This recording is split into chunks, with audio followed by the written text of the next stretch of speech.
लग्नाचे दागिने म्हणजे श्रीमंत पेशवाई दागिने. नाशिकचे सुप्रसिद्ध सराफ मयूर अलंकार सराफ.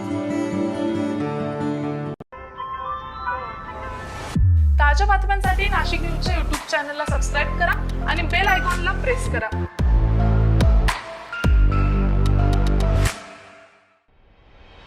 नाशिक शहराची प्रवास वाहिनी मानली जाणाऱ्या सिटीलिंकच्या ठेकेदारानं मागील 3 ते 4 महिन्यांचे वेतन थकवल्यानं वाहकांनी काल संप पुकारला.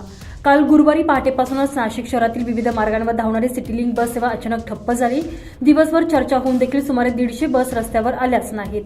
तर आज शुक्रवारी देखील काही भागातील बस सेवा ही अजूनही ठप्प आहे. सिटीलिंक बस सेवा बंद पडल्यानं त्याचा परिणाम शालेय विद्यार्थी तसेच कामगार वर्गावर झाल्यानं प्रवाशांचे प्रचंड हाल झाले.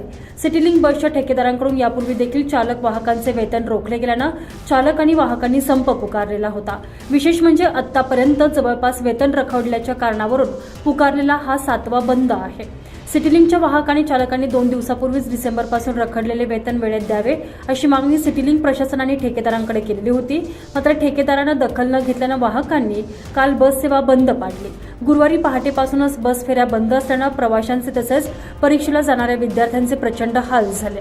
बस चालक आणि वाहकांच्या वेतनासह अनेक मागण्या रखडलेल्या असून त्या मागण्या सिटीलिंक प्रशासन आणि संबंधित ठेकेदार वेळेत पूर्ण करत नसल्यानं सिटीलिंकच्या चालक आणि वाहकांवर वारंवार संप करण्याची वेळ येत आहे. त्यामुळे सर्वसामान्य नागरिकांना मोठा मनस्ताप सहन करावा लागतोय. गुरुवारी सकाळी चालक आणि वाहकांनी तपोवन बस डेपोत ठिय्या मांडलेला होता. काल दिवसभर हे आंदोलन सुरूच होते.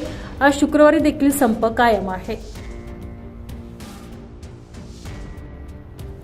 संजय परमार, नाशिक न्यूज, नाशिक.